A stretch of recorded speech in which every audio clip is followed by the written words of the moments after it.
नमस्कार. बाजार गप्पांच्या या भागामध्ये आपल्या सगळ्यांचं मनापासून स्वागत. आपला आजचा विषय LICचे बोनस शेअर्स.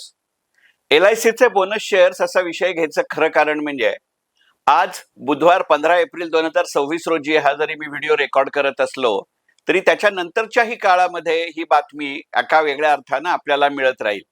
याचं कारण असं आहे की आज मितीला LICनं बोनस शेअर्स देण्याची अशी घोषणा केलेली आहे. प्रत्यक्षात त्याला संमती घेतली जाईल, त्याच्यानंतरच्या काळामध्ये रेकॉर्ड डेट ठरवली जाईल. रेकॉर्ड डेटच्या दिवशी ज्यांच्या डीमॅट अकाउंटमध्ये हे बोनस शेअर्स असतील त्यांना एकाच एक या प्रमाणामध्ये बोनस शेअर्सही मिळतील. एका अर्थानं बघायचं झालं तर या कायदेशीर प्रक्रियेच्या पलीकडे जाणारं असं बरंच काही आत्ता LICनी बोनस शेअर्स देण्यामध्ये आहे का असा सहज मनामध्ये विचार आला आणि म्हणून बाजार गप्पांचा आजचा विषय LICचे बोनस शेअर्स. एखाद्या नोंदणीकृत म्हणजे लिस्टेड कंपनीनं बोनस शेअर्स देणं हा प्रकार फारसा होत नसला तरी अगदीच दुर्मिळ किंवा अशक्य असा विषय नाही. पण एकंदरीतच आत्ता जे काही जागतिक राजकारण, जागतिक अर्थकारण आणि पर्यायानं जागतिक गुंतवणूक क्षेत्र आणि समाजकारण सुरू आहे, अशा वेळेला एखाद्या कंपनीनं आणि त्यातही विमा क्षेत्रातल्या कंपनीनं बोनस शेअर्स देणं याची गणितं फार वेगळी आहेत, समीकरणं फार वेगळी आहेत आणि याला असलेले संदर्भ आणि समस्या याही फार वेगळ्या आहेत आणि म्हणूनच बाजार गप्पांचा आजचा विषय LICचे बोनस शेअर्स. एक आपण लक्षात घेऊया की अमेरिका आणि इस्रायल एका बाजूला आणि इराण दुसऱ्या बाजूला असं हे युद्ध सुरू आहे. पण केवळ या तीनच देशांमध्ये भूगोलाची, इतिहासाची आणि संसाधनांची नासधूस झाली अशातला भाग नाही आणि ती नेमकी अजून किती काळ सुरू राहील याचा विचार हा खरोखर मनामध्ये घेण्याजोगा आहे. कारण मुळातच शांततेच्या चर्चेची जरी चर्चा सुरू असली तरी ती चर्चा आहे, बाकी ती चर्चा सुद्धा वादळी आहे, इतकं हे गमतीचं आहे. बर, तसं पाहायचं झालं तर अमेरिका, इस्रायल एका बाजूला आणि इराण दुसऱ्या बाजूला हे युद्ध गेली 45-48 दिवस सुरू असलं तरी एवढं एकच युद्ध आत्ता जागतिक पटलावर सुरू नाही. गेली 1.5-2 वर्ष या ना त्या स्वरूपात, या ना त्या प्रमाणात, या ना त्या तीव्रतेमध्ये आपण 9 ते 10 वेगवेगळ्या ठिकाणी अशी युद्धजन्य किंवा युद्धसदृश परिस्थिती पाहत आहोत आणि त्यामुळेच एकंदरीतच इमारतींचं, मालमत्तेचं, संसाधनांचं नुकसान हे गणित नक्की आहे आणि त्यामुळे एका वेगळ्या कारणाने, खरं म्हणजे अपरिहार्य नसलेल्या अशा कारणाने इन्शुरन्स किंवा विमा क्षेत्राचं गणित हे बदलत आहे. केवळ ते आयुर्विमा म्हणजे लाईफ इन्शुरन्स याचंच बदलतंय अशातला नव्हे, तर जनरल इन्शुरन्स म्हणजे सर्वसाधारण विमा याचं सुद्धा स्वरूप, मागणी आणि तीव्रता ही बदलती आहे. त्यामुळे अगदी दुःखात आनंद शोधल्यासारखी गत होईल याची मला कल्पना आहे. पण खरं सांगायचं म्हणजे या युद्धाचा सगळ्यात मोठा फायदा झालेलं क्षेत्र म्हणजे विमा क्षेत्र आहे. आता LIC त्याच क्षेत्रात कार्यरत आहे आणि म्हणून तिचाही बिझनेस वाढला असं आहे का? तर याचं उत्तर नाही असं आहे. याचं कारण असं आहे, ही जी काही 9-10 ठिकाणी युद्धसदृश परिस्थिती आहे त्यात सुदैवानं आपल्या देशाचा कुठचाही भूगोल हा समाविष्ट नाही. आदनं-मधनं पाकिस्ताननं आपल्या खोड्या काढणं आणि आपण त्याला उत्तर देणं याची गेल्या अनेक वर्षाची परंपरा आहे आणि त्यामुळे विमा क्षेत्राला वेगळ्या पद्धतीनं चालना मिळेल असं गणित नाही. बाकी इस्रायल हमास असू दे, रशिया युक्रेन असू दे, अमेरिका व्हेनेझुएला असू दे किंवा आत्ताचं अमेरिका इस्रायल विरुद्ध इराण असं गणित असू दे, याचा आपल्या देशाच्या युद्धाशी संबंध नाही. अशा वेळेला LIC सारखी एक अग्रगण्य कंपनी, तीही सरकारी क्षेत्रातली कंपनी, आपल्या भागधारकांना बोनस शेअर्स देते, याचे वेगवेगळे आर्थिक संकेत असतात का याचा विचार करावा लागेल. कारण मुळातच एखादी कंपनी बोनस शेअर्स देणं याचं प्रमाण अलीकडच्या काळामध्ये कमी झालेलं आहे. याचं कारण असं की एकदा बोनस शेअर्स दिले की पुढची पायबॅक सारखी पावलं उचलेस्तोवर त्या कंपनीनं कायमस्वरूपी आपलं स्वतःचं भागभांडवल वाढवलेलं असतं हे लक्षात घ्यावं लागतं. ऑथोराइज्ड कॅपिटलमध्ये एखादी गोष्ट असणं आणि पेडअप कॅपिटलमध्ये किंवा सबस्क्राईब्ड कॅपिटलमध्ये एखादी गोष्ट असणं याच्यामध्ये प्रचंड मोठा फरक आहे. तुमच्यासारख्या चाणाक्ष श्रोत्यांना तो उलगडून दाखवायला हवा अशातला भाग नाही, म्हणून फक्त या मुद्द्याची नोंद करून पुढे जातो.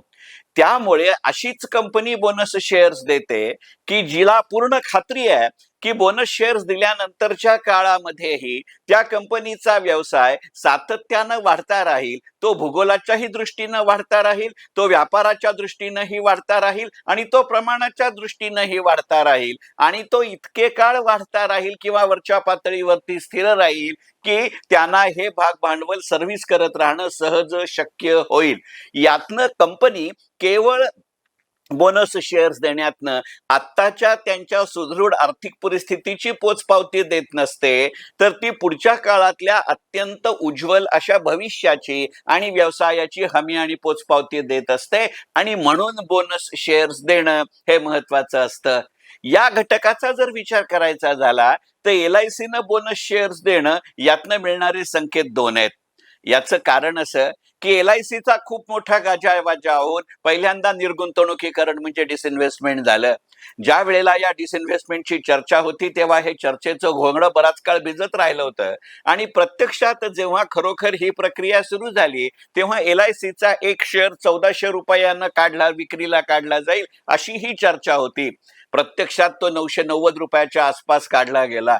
सुरुवातीचे 2 दिवस वगळले तर LICच्या शेअरनं कधीही या 990 रुपयाची पातळी पहिल्या वर्षभरात ओलांडली नव्हती. म्हणजे ज्याला आपण बिलो पार म्हणू, बिलो सबस्क्रिप्शन म्हणू, अशा पद्धतीनं LICची वाटचाल शेअर बाजारामध्ये नोंदणीकृत झाल्यानंतर होत होती. त्यामुळे LIC हे भागधारकांचंही भलं करेल अशी जी एक अपेक्षा होती त्याला खरं सांगायचं म्हणजे हरताळ फासलेला होता. या परिस्थितीतनं बाहेर येण्यासाठी LICनं एक नोंदणीकृत कंपनी म्हणून उचललेली प्रत्येक पावलं ही नेहमी नॉन कॅश स्वरूपाची आहेत, हे गणित लक्षात घेतलं पाहिजे. LICनं कधीही इंटेरिम डिव्हिडंड आजपर्यंत दिलेला नाही. नोंदणी झाल्यापासून LICनं स्पेशल डिव्हिडंड दिलेला नाही. पण त्याचबरोबर LICनं वार्षिक लाभांश म्हणजे अॅन्युअल डिव्हिडंडही कधी टाळलेला नाही. कारण आज मी तिलाही 90% जास्त भाग भांडवल हे केंद्र सरकारच्या नावावरती आहे आणि एकंदरीतच गेल्या काही वर्षांमध्ये सरकारी कंपन्यांचा लाभांश या घटकाकडे केंद्र सरकार आणि केंद्र सरकारचं अर्थ खातं यांच्या बघण्याचा दृष्टिकोन फार वेगळा आहे. अगदी रिझर्व्ह बँकेसारख्या नियंत्रक संस्थेनंही वाढीव निधी आणि वाढीव लाभांश सातत्यानं केंद्र सरकारला दिलेला आहे. संरक्षण क्षेत्र असेल, टेलिकॉम असेल, ऑइल असेल, कोल असेल, अशा अनेक क्षेत्रातल्या सरकारी कंपन्यानं सरकारला वाढीव आणि सातत्यपूर्ण लाभांश दिला आहे. BEL आणि कोल इंडिया या कंपन्यांनी तर इंटरिम डिव्हिडंडचा अक्षरशः सरकारवरती वर्षाव केला असं म्हटलं तरी वावगं ठरणार नाही.